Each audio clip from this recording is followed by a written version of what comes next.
বিজয়া দশমী তিথি আশ্বিন মাসের শুক্লা দশমী। এটি বিজয় আকাঙ্ক্ষায় শক্তি উপাসনা করার দিন, উজ্জ্বল জাতীয় পরম্পরার প্রতীক। ব্যবস্থা: এই দিনটি শস্ত্র পূজনের দিন হিসাবে পালিত হয়, সুতরাং উৎসব স্থানে সুসজ্জিত শস্ত্র স্থাপন করতে হবে। অধ্যক্ষ বা প্রমুখ অধিকারী শস্ত্র পূজন করার পর গান, শারীরিক কার্যক্রম ও বৌদ্ধিক বর্গ হবে। এই উৎসবে পূর্ণ গণবেশে শারীরিক কার্যক্রম বা পথ সঞ্চালন হওয়া বাঞ্ছনীয়। দশমীর তিথিতে অসুবিধা থাকলে স্থানীয় সুবিধা অনুযায়ী 2-1 দিন পর হলেও উৎসব করতে কোনো বাধা নেই। বৌদ্ধিক বিষয়: আজ বিজয়া দশমী উৎসব। এটি একটি পরম্পরাগত, পবিত্র ও শ্রেষ্ঠ দিন। দুর্গামাতা দুর্গতি নাশিনী শক্তি। দৈব শক্তি যখন আসুরিক শক্তির কাছে প্রধানত, তখন দেবতাদের সকল শক্তির সম্মিলিত রূপ দেবী দুর্গা অসুর বধ করে ন্যায় ও নীতিকে প্রতিষ্ঠা করেন। আমাদের সকল দেবী শক্তি সম্পন্ন শস্ত্রধারী। এই শক্তির প্রয়োগ সকল সময়েই অন্যায়, অত্যাচার ও অধর্মের বিরুদ্ধে হয়ে এসেছে, যার ফলে ধর্ম, সত্য ও ন্যায়েরই বিজয় ঘোষিত হয়েছে। সামর্থ্য ও বিজিগীষু অর্থাৎ বিজয়ী মনোবৃত্তি না থাকলে কোনো রাষ্ট্রই বিশ্বে বেঁচে থাকতে পারে না। আমাদের ধর্ম সংস্কৃতির রক্ষণ ও বিস্তারের জন্য প্রয়োজন শক্তির, এবং সেই শক্তির আহ্বানেই এই শস্ত্র পূজন। মনে রাখতে হবে, অস্ত্রশস্ত্র হিংসার নয়, এ পৌরুষ ভাবের প্রতীক।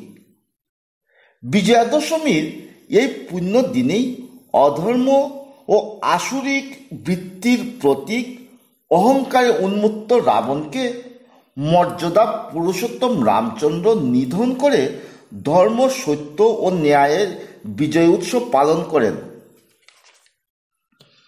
বিস্মৃত শক্তির পুনরায় আরাধনা প্রসঙ্গে এই দিনেই পাণ্ডবেরা অজ্ঞাতবাস থেকে আত্মপ্রকাশ করে শমীবৃক্ষে লুকিয়ে রাখা অস্ত্রশস্ত্র নামিয়ে এনে তারা শক্তির আরাধনা করে অধার্মিক কৌরবপক্ষের বিরুদ্ধে যুদ্ধ করেছিলেন। একটি জাতি তার বিজুঘিষু অর্থাৎ বিজয়ী মনোবৃত্তি ও পৌরুষ পরাক্রমের বলেই বেঁচে থাকে এবং ক্রমান্বয়ে উন্নতি করে। জাতি যখন শক্তি উপাসনার দিক থেকে মুখ ঘুরিয়ে নেয়, সম্মিলিত শক্তি অর্জনে অনীহা প্রকাশ করে, তখনই তার ভাগ্যে দেখা দেয় দুর্দিন। বিগত 1000 বছরের ইতিহাসে অহিংসার প্রতি অতি আগ্রহে বা অহিংসা শব্দের বিকৃত অর্থ বুঝার ফলে আমাদের জাতীয় জীবন দুর্বল, শক্তিহীন ও আক্রমণের শিকার হয়ে উঠেছে। শক্তিহীনতা দেখা দিলে সমাজের মতো থেকে বিজয়লাভ করার ইচ্ছা লোপ পায়, যার ফলে কেবল পরাধীনতার শৃঙ্খলই নয়, আরও অনেক লাঞ্ছনা ও কষ্ট ভোগ করতে হয়। সেই কারণে বিজয়লাভের ইচ্ছা ও পৌরুষকে সদা সর্বদা জাগ্রত রাখার জন্যই এই বিজয়া দশমী উৎসব পালনের আবশ্যকতা। বিজয়া দশমীর শুভ দিন হিন্দু সমাজের সার্বিক ঐক্য, সমষ্টির মাঝে বেষ্টির বিলয়, শক্তি উপাসনা ও বৈভবশালী অতীতের গৌরবে উদ্বুদ্ধ করার এক জয়িষ্ণু মনোবৃত্তি জাগিয়ে তোলার জন্য 1925 সনে নাগপুরে পূজ্য ডক্টর কেশব বলিরাম হেডগেওয়ার সংঘ প্রতিষ্ঠা করেন। ভারতবর্ষ বিদেশি বিধর্মীদের দ্বারা বহুবার আক্রান্ত হয়েছে। শক, হুন, যবন আক্রমণগুলিকে তখনকার রাজশক্তি যে শুধু সফলভাবে প্রতিহতই করেছিল তা নয়, আমাদের হিন্দু সমাজ সে সময় যথেষ্ট শক্তিশালী থাকায় তাদের আত্মসাৎও করতে সক্ষম হয়েছিল। তারপর এলো মুসলিম আক্রমণ।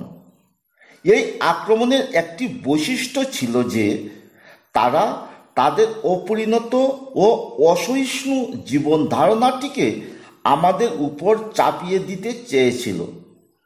কয়েকশো বছর ধরে ক্রমাগত যুদ্ধ হয়েছে, কিন্তু হিন্দুর প্রাণপক্ষীকে কখনোই মুসলমানরা স্পর্শ করতে পারেনি।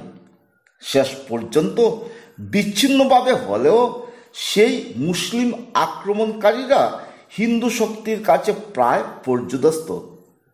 যখন নবাব বাদশাহরা হিন্দু শক্তির কাছে চৌথ কর দিয়ে নথি স্বীকারে ব্যস্ত, সেই মুহূর্তেই আরেকটি আক্রমণকারী ব্যবসায়ীর ছদ্মবেশে ভারতবর্ষে হাজির হয়েছিল। এরা হলো ইংরাজ, অনেক কৌশলী ও ধুরন্ধর। ইংরাজ দেখল যে ভারতবর্ষের শাশ্বত জীবনধারার ধারক ও বাহক হিন্দু, তাকেই তার জীবনধারা থেকে বিচ্যুত করতে হবে। তাহলেই ব্রিটিশ সাম্রাজ্য এদেশে চিরস্থায়ী হবে, শোষণ চলবে অব্যাহত গতিতে। এই হলো তাদের রণকৌশল। এরই ফলে উদ্দেশ্য প্রণোদিতভাবে ইংরেজি শিক্ষার প্রচলন করল। নূতন করে ইতিহাস লেখানো হলো, প্রচার চালানো হলো হিন্দুর যা কিছু আছে সবই পুঁতিগন্ধময়, সুতরাং সবই ত্যায্য, অর্থাৎ ত্যাগ করতে হবে। তাই অনেকের কাছে নিজেকে হিন্দু বলাটাও লজ্জার বিষয় হয়ে উঠল। ইংরাজ প্রচার করল ভারত কোনোদিন একাত্ম ছিল না। আর্য তথ্যের আমদানি করে বলল যে ভারতে সকলেই বহিরাগত, সুতরাং সকলেরই অধিকার আছে।